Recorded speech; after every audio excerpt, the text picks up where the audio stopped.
క్రిస్మస్కి బజారంతా పెళ్లివారిలులాగా కళకళలాడుతోంది. షాపులన్నీ కిటకిటలాడుతున్నాయి. సెలవులకి ఊరికి పెడతావా రాజు? అడిగింది హిమ. ఆ ఊళ్ళో ఉంటే ఏమీ తోచదు. ఇక్కడే ఉంటే కాలేజీకి సెలవులు కాబట్టి నీ దర్శనాలు ఉండవు. అందుకని ఒక పని చేయదలుచుకున్నాను. ఏమిటది? మంచి స్వాముల వారి మఠం చూసుకుని అందులో చేరిపోవటం. చాలే, నీకు అనిపించినంత మాత్రాన సన్యాసి అవుతావా? అంతే కదా. అలా జరగకూడదంటే నువ్వు నాతో అన్నవరం రావాలి. అబ్బో, ఈ మధ్య భక్తి మరీ ఎక్కువైనట్లుందే. భక్తో ఏమో నాకు తెలియదు, కానీ ఆ ప్రసాదం చాలా బాగుంటుంది. ఈ మధ్య శివరాం తుని వెళ్ళి వస్తూ తెచ్చాడు. ప్లీజ్ హిమ, నువ్వు దేవుణ్ణి చూడు, నేను వేడివేడిగా ప్రసాదం తింటా. నేను రాలేను. అతడు ఏదో అనబోయేలోపు ఒక యువకుడు వీరిని సమీపించాడు. నువ్వు రాజువు గదు? అడిగాడు. అవును, నువ్వు మోహన్ గదు? అబ్బా, గుర్తుపడతావా లేదా అనుకున్నాను. ఇక్కడే ఉంటున్నావా? అడిగాడు మోహన్. ఇక్కడే కాలేజీలో చదువుతున్నా. BSc second year. మరి నువ్వు? MBBS first year. ఓ, చాలా సంతోషం. మరి మీ తాతగారు, అమ్మమ్మగారు, అమ్మ, నాన్నగారు, రేవతి ఎలా ఉన్నారు? అందరూ బాగున్నారు. నాన్నగారు శ్రీకాకుళంలో ఉన్నారు. పల్లెలో ఉంటే పెద్దవారికి వైద్య సదుపాయం ఉండదని ఈ ఊరు వచ్చేసాం. నాకు ఇక్కడ మెడిసిన్లో సీట్ రావడంతో అందరూ ఇక్కడే ఉంటున్నాం. రేవతి ఇంటర్ మొదటి సంవత్సరం చదువుతోంది. ఆ ఊళ్ళో ఎక్కడుంటున్నారు? చెప్పాడు మోహన్. ఒకసారి ఇంటికి రా. తమ ఊరి వాళ్ళు కనిపిస్తే తాతగారు చాలా సంతోషిస్తారు. అలాగే, వస్తాను. హిమ, ఇతడు మోహన్. మా ఊళ్ళో తన తాతగారు ఉండేవారు. మోహన్ తన చెల్లెలు రేవతి సెలవులకు చిన్నప్పుడు మా ఊరు వస్తుండేవారు. నేను సెలవులకు వెళ్ళినప్పుడు కలిసి ఆడుకునేవాళ్ళం. హిమ నా క్లాస్మేట్. పరిచయం చేశాడు రాజు. నేను వస్తాను. ఇది మా ఫోన్ నెంబర్. నేను తొందరగా వెళ్ళకపోతే ఇంటికి రాలేదని తాతగారు కంగారు పడతారు. వెళ్ళొస్తానన్నయ్యా. వస్తానండి. మోహన్ వెళ్ళిపోయాడు. నేను చాలా లక్కీ హిమ. నువ్వు, శివరాం, వసంత, స్నేహ, మోహన్, ఇప్పుడు నాకెంతో మంది ఆత్మీయులు. చూడు. మంచిదేగా. ఈ మోహన్ సన్నగా నాజుగ్గా ఉన్నాడు. ఇటువంటి తమ్ముడు ఒకటి ఉంటే బాగుండును. అతడు నన్ను అన్నయ్య అని పిలుస్తాడు. నాకు ఉన్న ఒక్క తమ్ముడిని నువ్వు లాక్కోకు. అలాగేలే, అంది హిమ నవ్వుతూ. ఆమె సంతోషకరమైన మూడ్లో ఇంటికొచ్చేసింది. ఇంత ఆలస్యమైందేమిటి హిమ? రాగానే అడిగింది కిరణ్. 2-3 రోజులు కాలేజీలకు సెలవులు కదా. ఫ్రెండ్స్ అందరం మాటల్లో బట్టి టైం చూసుకోలేదు. అయినా ఇంకా 7 గంటలు కూడా కాలేదు. కంగారు ఎందుకు? నువ్వు తొందరగా వస్తే సినిమాకి పెడదాం అనుకున్నాను. గోపి కూడా ఇంతసేపు నీ కోసం చూసి ఇప్పుడే వెళ్ళాడు. అలాగా. టికెట్స్ తెప్పించావా? లేదు. అయితే రేపు తప్పక వెళదాం. ఏ సినిమాకి? నీ ఇష్టం. మర్నాటి సాయంత్రం గోపి, కిరణ్, హిమ సినిమాకి బయలుదేరారు. కారు డ్రైవర్ చిన్నయ్య టికెట్స్ తీసుకొచ్చాడు. ఏం చిన్నయ్య, మెదడు ఎక్కడ పెట్టి టికెట్స్ తీసావు? ఏం జరిగిందండి? నేను తెమ్మన్నవి 3 టికెట్స్, నువ్వు తెచ్చినవి 4. నేను 3 అడిగానండి. ఆయన 4 ఇచ్చినట్లున్నాడు. డబ్బులు ఎలా తీసుకున్నాడు? కిరణ్ అడిగింది. గోపి లెక్క చూశాడు. కౌంటర్లో ఉన్న ఆయన కరెక్ట్గానే డబ్బులు తీసుకున్నాడు. కరెక్ట్గానే టికెట్స్ ఇచ్చాడు. మరి ఇప్పుడు ఎలా? ఒక టికెట్ వేస్ట్ అయిపోతుందే, కిరణ్ అంది. పోనీ చిన్నయ్యని సినిమాకి రమ్మందాం, హిమ అంది. చాలే, పనివాళ్ళు మనతో సమానంగా సినిమా చూడటమా, కిరణ్ అంది. గోపికి ఏదో ఆలోచన వచ్చింది. చిన్నయ్య, కార్ తాళాలు ఇవ్వు, మిమ్మల్ని థియేటర్లో దింపుతాను పదండి. గోపి వీళ్ళని హాల్లో దింపి వెళ్లి రాజుని తీసుకొచ్చాడు. గోపి సాహసానికి హిమ ఆశ్చర్యపోతే కిరణ్ అతన్ని ఎక్కడో చూసినట్లు ఉందే అని ఆశ్చర్యపోయింది. రాజు హిమని చూసి నవ్వాడు. కానీ ఇద్దరూ మాట్లాడుకోలేదు. హాల్లో సీట్లలో అటు ఇటు ఆడవాళ్లు కూర్చోవటం వల్ల కిరణ్, గోపి, రాజు, హిమ కూర్చున్నారు. సినిమా పూర్తయ్యాక కారులో రాజును కొంత దూరం తీసుకొచ్చి దించెళ్లారు. అతడెవరు గోపి? ఎక్కడో చూసినట్లుగా ఉంది, కిరణ్ అడిగింది. అతడు నా ఫ్రెండ్. వసంత ఇంట్లో ఫంక్షన్లో చూసుంటాం. అవును, గుర్తొచ్చింది. అతడు నీకెలా ఫ్రెండ్? రాజు హిమని చూసి నవ్వటం ఆమె దృష్టిని దాటిపోలేదు. సినిమా హాల్లో కూడా వాళ్ళిద్దరూ 1-2 మాటలు మాట్లాడుకున్నట్టు అనిపించింది. ఒక కామన్ ఫ్రెండ్ ద్వారా పరిచయం. మొన్న వసంతకి బ్లడ్ అవసరమైతే ఇతనే ఇచ్చాడు. అలాగా. మార్చి 27 కిరణ్ పెళ్లికి ముహూర్తం పెట్టారు. నాకు ప్రాక్టికల్స్ ఉంటాయి. హిమ గాబరా పడింది. ఆ ఏడుపేదో ముందే ఉండాలి. తీరా ముహూర్తాలు పెట్టాక మారిస్తే ఏం బాగుంటుంది అన్నారు రంగారావు గారు. ఆ మాటకి నొచ్చుకున్నాడు గోపి. నువ్వే పని చేయకు హిమ, నేను చూసుకుంటాలే అన్నాడు. కానీ ఇంట్లో పెళ్లి జరుగుతుంటే పట్టించుకోకుండా ఉండటం సాధ్యమా? పైగా 12 సంవత్సరాల తర్వాత ఇంట్లో జరుగుతున్న పెళ్లి. ఇంటికి ముందు వెనక గల పెరడు శుభ్రం చేయించటం, ఇంటికి రంగులు వేయటం, ఇంటి నిండా పని వాళ్ళ చేత పని చేయించటం, సామాన్లు సర్దుకోవటం వీటితో సరిపోయేది. రాత్రి మేలుకుని చదువుకునేది. ఇంత శ్రమ పడుతున్నా పెళ్లి పనులలో ఏదో శోభ కనబడేది. ఇంకా పని చేయాలనే ఉత్సాహం కలిగేది. పెళ్లి చూపుల నాడు కిరణ్ అన్న మాటలకు మరొకరైతే ఏ సహాయం కిరణ్కి అందించేవారు కాదు. కానీ హిమది అందరినీ ప్రేమించే హృదయం. అందుకే వ్యతిరేక పరిస్థితుల్లో కూడా ఆ ఇంట్లో ఉంటుంది. అన్నిటికంటే తండ్రి ప్రవర్తన ఆశ్చర్యం కలిగించేది. కూతురికి ఒక చీర కొనటానికి ఇష్టపడని ఆయన కిరణ్ కోసం వేలకి వేలు ఖర్చు చేయటం. కిరణ్ కూడా ఏమాత్రం మొహమాట పడకుండా పెదనాన్నను అడిగి తన పెళ్లికి అన్నీ సమకూర్చుకోవటం. మొదట హిమ పట్టుచీరల షాపింగ్కి వెడితే చాలనుకుంది. కానీ పెళ్లికి కావలసిన సామాన్లు, అత్తవారింటికి పట్టుకెళ్లేవి, ఇలా లిస్టు పెరిగిపోతూనే ఉంది. కిరణ్ గోపితో ఎక్కువగా మాట్లాడదు. ఇక షాపింగ్కి ఏ పెడుతుంది? పోనీ వసంతం తీసుకెళ్ళు కిరణ్, నేనేం కొంటున్నానో తనకెందుకు తెలియడం అంది విసుగ్గా. ఫ్రెండ్స్ మధ్య ఈ భేదాలేమిటో హిమకు అర్థం కావు. మొత్తానికి కిరణ్ పెళ్లి పనులు హిమ చేతుల మీదుగా జరుగుతున్నాయి. ఆ రోజు శుభలేఖలు చుట్టానికి వెళ్లారు. ఒకరికి నచ్చిన డిజైన్స్ ఇంకొకరికి నచ్చడం లేదు. మొగలిపూల సువాసన గల అత్తరు కొనుక్కుని ఇంటికొచ్చేశారు. ఇంటికొచ్చేసరికి భూలోక ఒక ఉత్తరం పట్టుకొచ్చి ఇచ్చింది హిమకి. అది రాజు రాసిన ఉత్తరం. రాత్రి 10 గంటలకు గాని ఆ ఉత్తరం చదివే తీరుబడి లేకపోయింది హిమకి. హిమ, దాదాపు రోజు కలుసుకుంటున్నా, మళ్ళీ ఏమిటి ఉత్తరం అనుకుంటున్నావా? ముఖాముఖి చెప్పలేని చాలా విషయాలు ఉత్తరాల ద్వారా చెప్పుకోవచ్చు అని ఎవరైనా అంటే నవ్వుకునేవాణ్ణి. కానీ సముఖంలో చెప్పలేని చాలా విషయాలు చెప్పటానికి ఈ కాగితాన్ని, కలాన్ని ఆశ్రయించక తప్పలేదు. ఎంతో రాయాలని ఉత్సాహంగా కూర్చున్నానే గాని పూలవాడలో వస్తుంటే మళ్ళీ జాజి, మందారాలు, నేముందంటూ తగుబులాడినట్టు నా భావాలు కూడా నిన్ను చేరటానికి తొందరపడుతున్నాయి. పరిచయాలు, స్నేహాలు, సృష్టిలో ఉండే విచిత్రమైన బంధాలని నువ్వంటే నేను అర్థం చేసుకోలేదు.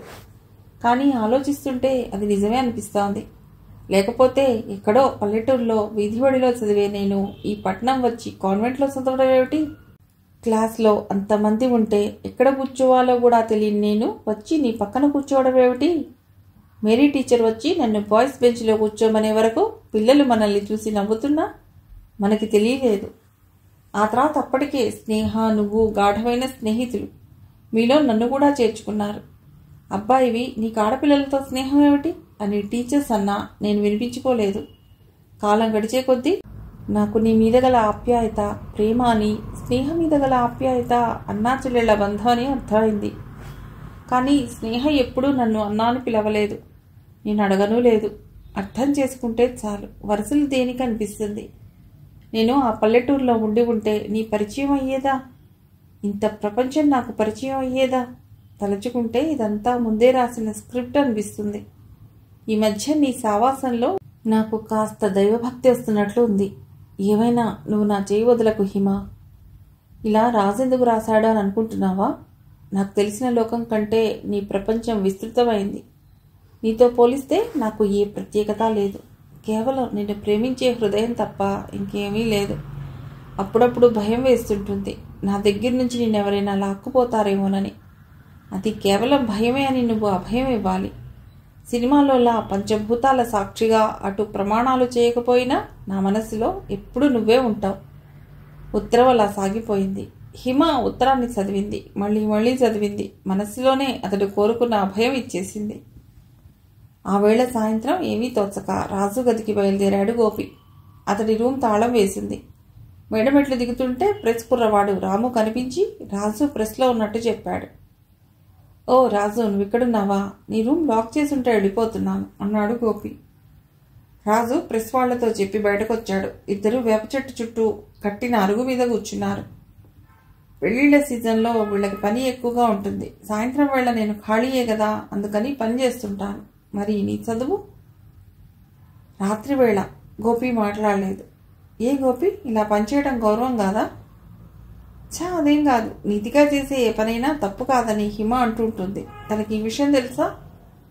తెలీదు, నేను చెప్పలేదు. నువ్వు చెప్పినా నాకు అభ్యంతరం లేదు. మీ మావయ్య గారు పంపించే డబ్బు నీకు సరిపోవటం లేదా? ఐఎమ్ సారీ, మరీ పర్సనల్ మ్యాటర్స్ అడిగానేమో కదూ. పర్వాలేదు, మా మావయ్య మీద ఆధారపడటం ఇష్టం లేదు. రోజులు మారాయి, అన్ని వస్తువుల ధరలు పెరిగాయి. అవన్నీ ఆలోచించకుండా ఆయన నా చిన్నప్పుడు పంపిన డబ్బే ఇప్పుడు పంపిస్తాడు. అది నా రూమ్ రెంట్కి బుటాబుట్టిగా సరిపోతుంది. పైగా నాకు తెల్ల కాగితాలు, బ్రష్లు, రంగులు ఇన్ని కావాలి. అందుకే నేర్చుకున్న విద్య ఎప్పటికైనా పనికొస్తుందని. ఇంతకీ నువ్వు వచ్చిన కారణం? మా కిరణ్మయి పెళ్ళి. హిమ చెప్పిందనుకుంటా. ఏమీ తోచకి ఇలా వచ్చాను. పెళ్లి వారింట్లో తోచకపోవడం ఏమిటి? రాజు నవ్వాడు. నిజం రాజు, ఎంత పని చేసినా ఇంకా ఉంటూనే ఉంది. చెప్పడం మరిచాను, శుభలేఖలు ఎక్కడా నచ్చటం లేదు. ఈ ప్రెస్లో ఉంటాయా? అలాగా, ఉండు, ఓనర్ గారు ఇక్కడే ఉన్నారు. గోపిని ఓనర్ గారికి పరిచయం చేశాడు రాజు. గోపి రంగారావు గారి మేనల్లుడని తెలిసిన ఆయన చాలా మర్యాద చేశాడు. ఆయన హడావుడి చూసి గోపికి నవ్వొచ్చింది. ఆయన చూపిన శుభలేఖలన్నీ బజార్లో చూసినవే. ఇద్దరూ బయటకు వచ్చారు. గోపి, అవేవి నీకు నచ్చలేదు కదూ? అవును. ఇక్కడెందుకు, నా రూమ్కి పోదాం పదా. ఇద్దరూ మెట్లెక్కి పైకి వెళ్లారు. రాజుకి ఒక ఆలోచన వచ్చింది. పోనీ ఆ డిజైన్ ఏదో తనే వేస్తే. గోపి డాబా మీద ఈజీ చైర్లో కూర్చున్నాడు. చేతికి ఏదో చల్లగా తాకింది. 2 గ్లాసుల్లో నిమ్మకాయ నీళ్లు కలిపి ఒక గ్లాస్ గోపికి ఇచ్చి తనొకటి తీసుకున్నాడు రాజు. అచ్చమైన గృహస్థిలాగా ఏవేళొచ్చినా అతిథి మర్యాదలు చేస్తావు రాజు అన్నాడు గోపి గ్లాస్ తీసుకుంటూ. ఇంత చల్లగా నీళ్ళు ఎలా తయారు చేశా? నీళ్లు తయారు చేయడం ఏమిటి, కుండలో నీళ్లు. గోపి, 1 గంట కూర్చోగలవా? ఎందుకు? శుభలేఖ డిజైన్స్ కొని నేను వేస్తాను, నచ్చితే అవి ప్రింట్ చేయిద్దాం. నువ్వు డిజైన్స్ వేస్తావా? ఏ వేయకూడదా? నీకెందుకు శ్రమ అని. శ్రమేమీ లేదు. 1-2 తయారు చేస్తాను, బాగుంటాయేమో చూద్దాం. అతని లోపలికి వెళ్ళి 2-3 మ్యాగజైన్లు గోపికి ఇచ్చాడు. వీటిల్లో ఒక దానిలో నా కథ, ఒక దానిలో కవిత, ఇంకొక దానిలో చిత్రం ఉన్నాయి, చూడు. శుభలేఖ ఎలా డిజైన్ చేయాలి? రాజు ఆలోచిస్తూనే చార్ట్ పేపర్, పెన్సిల్ చేతిలోకి తీసుకున్నాడు. హిమ గుర్తుకొచ్చింది. ఆమె 4 రోజుల క్రితం ఏవో పెళ్లి మాటలు చెప్తూ చిన్నప్పుడు బామ్మగారితో పల్లెటూరులో జరిగే బంధువుల ఇంట్లోని పెళ్లికి వెళ్ళటం గురించి చెప్పింది. హిమ మాటలు గుర్తుకొస్తున్నాయి. నీకు గుర్తుందా రాజు, మన 4వ తరగతి చదివేటప్పుడు నేను 4 రోజులు స్కూల్ మానేశాను. అదే నేను కాస్త పెద్దయ్యాక పల్లెటూరు చూడటం. అక్కడ మా బామ్మగారి బంధువుల అమ్మాయి పెళ్లి. మా ఇంట్లో ఎవ్వరూ ఆ పెళ్లికి రామనటంతో బామ్మగారికి సాయంగా నేను బయలుదేరాను. ఆ ఊరికి డైరెక్ట్ బస్ లేదు. కొంత దూరం బస్సులో వెళ్ళి అక్కడి నుంచి ఎడ్లబండి కానీ జట్కా కానీ ఎక్కాలి. మనం వస్తున్నామని ముందుగా తెలిస్తే ఆ బంధువులే బండి పంపిస్తారు. ఆ రోజు నేను బామ్మగారు బస్ దిగేసరికి అంతకుముందు వచ్చిన చుట్టాల్ని తీసుకుని బండి వెళ్ళిపోయిందిట. ఇక జట్కాలు లేవు. ఊళ్ళో పెళ్లి కావటంతో అన్నీ బిజీగా ఉన్నాయి.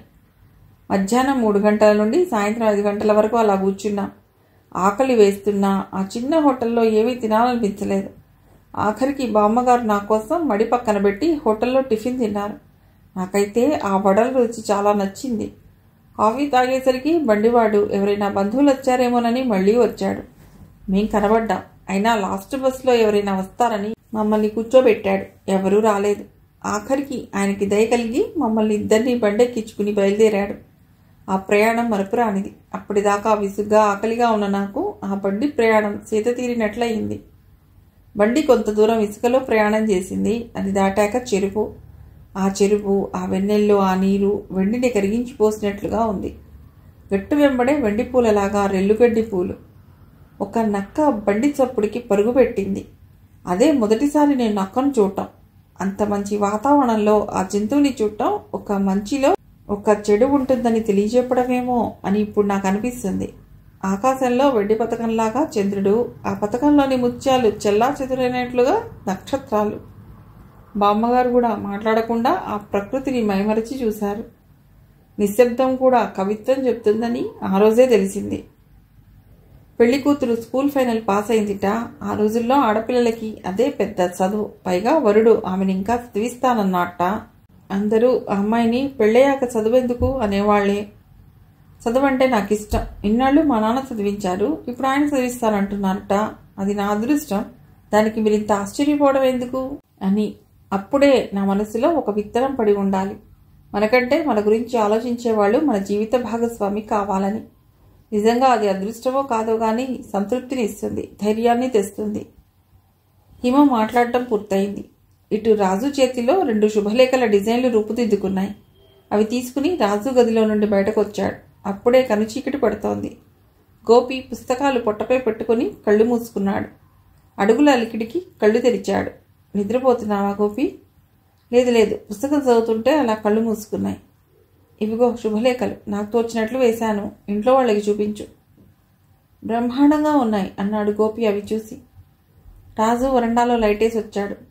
ఇవి నీకు నాకు నచ్చడం కాదు, ఇంట్లో వాళ్ళకి, ముఖ్యంగా కిరణ్మయ్య గారికి నచ్చాలి. పెళ్ళి ఆవిడిది కదా, తనకి కూడా నచ్చుతాయి. ఊయల్లో బిడ్డని పెట్టుకుని పురంతా వెతికినట్లయింది. మొదటి నిన్ను అడిగితే సరిపోయేది. పర్వాలేదులే, ఇవి నచ్చితే ప్రింటింగ్ మన చేతిలో పని. నువ్వు వెళ్ళటానికి లేట్ అవుతుందని కలర్స్ వేయలేదు. ఈ డిజైన్స్ నచ్చితే అప్పుడు చూద్దాం. సరే, నేను బయలుదేరుతాను. ఇవి అందరికీ ఎంత తొందరగా చూపించాలా అని ఆదుర్దాగా ఉంది. నీ కథ బాగుంది రాజు. ఒక స్త్రీ మనస్సులో బాధ నువ్వు రాయటం ఆశ్చర్యంగా ఉంది. మరి కవిత నచ్చలేదా? అమ్మో, నా ప్రాణానికి కథ చదవడమే ఎక్కువ, ఇంకా కవిత కూడానా? రాజు నవ్వేశాడు. కవిత్వం అంటే జనానికి ఎందుకో అంత భయం. ఆస్వాదించే హృదయం ఉండాలి గాని అన్ని కళారూపాలు మహోన్నతమైనవే. గోపి ఇంటికి వచ్చేసరికి రంగారావు గారు కూడా క్లబ్ నుండి వచ్చేశారు. ఆయన కిరణ్ హాల్లో కూర్చుని మాట్లాడుకుంటున్నారు. హిమ భోంచేయడానికి కాబోలు మేడ దిగి వస్తోంది. గోపి శుభలేఖలు చూపించగానే ముగ్గురి కళ్లల్లో ఆనందం. చాలా బాగున్నాయి గోపి, ఏ షాప్లో దొరికాయి? రంగారావు గారు అడిగారు. షాప్ కాదు, మా ఫ్రెండ్ వేశాడు. హిమకి అర్థమైంది, అవి రాజు వేసినవి. రాజు చిత్రకారుడని తెలుసు, కానీ ఇంతటి ప్రజ్ఞావంతుడని తెలియదు. ఆమె మరింత బాగా శుభలేఖలు చూసింది. పురివిప్పిన నెమలి, ఆ నెమలి కన్నుల మధ్యలో ఖాళీలు, ఆ ఖాళీలోంచి ప్రింట్ అయ్యాక అక్షరాలు కనిపించవచ్చు. రంగులు వేస్తే ఇంకా బాగుంటుంది. రెండవది పల్లకి, తెల్ల చాట్ పేపర్ కావటం వల్ల దంతంతో చేసిన పల్లకిలా ఉంది. పెళ్లి కూతురు పెళ్లి కొడుకు పల్లకీలో కూర్చున్నట్టు పల్లకి మోస్తున్న బోయిలు తలపాగా చుట్టుకుని. అది శుభలేఖలా లేదు, బొమ్మలా ఉంది. మొత్తానికి ఇప్పుడు ఇంట్లో అందరికీ కొత్త సమస్య వచ్చింది. మంచి డిజైన్ దొరకలేదన్నది ఇంతవరకు సమస్య అయితే ఇప్పుడు ఏ భాష ప్రింట్ చేయించాలి? ఆఖరికి హిమే సమస్యకి పరిష్కారం చెప్పింది. నెమలి కార్డ్ ఇంగ్లీష్లో, పల్లకీ కార్డ్ తెలుగు భాషలో వేయించాలని. ఈ ఆలోచన అందరికీ ఆమోదయోగ్యం అయింది. ఇంత మంచి కార్డులు ఈ జిల్లాలో ఎవరూ వేయించి ఉండరు. మీ ఫ్రెండ్కి థ్యాంక్స్ చెప్పు గోపి అన్నారు రంగారావు గారు. తండ్రి మెచ్చుకున్నది గోపిని, రాజుని. అయినా హిమకి ఆ పొగడ్త తనకే అనిపించింది. ఆమె మనస్సు పురివిప్పిన మరో నెమలయ్యింది. ఆ రోజు సాయంత్రం డాబా మీద తివాసీ వేసుకుని కూర్చుని శుభలేఖల పని చూస్తున్నారు గోపి, హిమ. కిరణ్ అక్కడే కూర్చుని జాకెట్కి హ్యాండ్ వర్క్ చేసుకుంటోంది. హిమ శుభలేఖలకి పసుపు పెడుతుంటే గోపి రంగారావు గారిచ్చిన లిస్ట్ ప్రకారం అడ్రస్లు రాస్తున్నాడు. అతడి ఇంగ్లీష్ దస్తూరి కుదురుగా ఉంది. కిరణ్, ఏమీ అనుకోకపోతే దాహంగా ఉంది, తాగటానికి చల్లగా ఏదైనా తెచ్చి పెడతావా అడిగాడు గోపి. అలాగే. కిరణ్మయి కిందికి వెళ్ళింది. రాజు ఇంటి పేరేమిటి హిమ? చిన్నగా అడిగాడు గోపి. ఎందుకు? అతడి పేరున కూడా కార్డు పంపిద్దామని. అమ్మో వద్దొద్దు, బాగుండదు అంది హిమ కంగారుగా. అలా భయపడతావేమిటి? పెళ్ళికి అతన్ని పిలవకపోతే ఏం బాగుంటుంది హిమ? బాగానే ఉంటుంది, మా ఇద్దరి మధ్య అలాంటి పట్టింపులు లేవు. అయితే మాత్రం మీరింత సన్నిహితులు, అతన్ని పిలవకపోవటం నాకేం బాగలేదు. అతడు పెళ్లికి వస్తే ఏమని పరిచయం చేస్తాం? పరిచయం చేయవలసిన అవసరం ఏముంది? మా బ్యాంక్ స్టాఫ్ చాలామంది వస్తారు, వాళ్ళల్లో ఒకరు అనుకుంటారు. చెప్పు ఇంటి పేరు. హిమ మౌనంగా ఉండటం చూసి మరోసారి అడిగాడు గోపి. ఎం అంటే ముత్యం అనుకుంటా. నిజంగా ముత్యం లాంటి మనిషే అతడు. అవును, సందర్భం వచ్చింది కాబట్టి అడుగుతున్నాను. అతడి కులం తెలీదు. ఆశ్చర్యంగా ఉంది. ఇన్నాళ్ల బట్టి అతడి కులం కూడా తెలీదా? చిన్నప్పుడు కులం అంటే తెలీదు, పెద్దయ్యాక దాని అవసరం లేకుండా పోయింది ముక్తసరిగా అంది హిమ. కిరణ్మయి రావటంతో మాటలు ఆపేసి పని చూసుకోసాగారిద్దరు. మిగిలిన కథ తర్వాతి భాగంలో.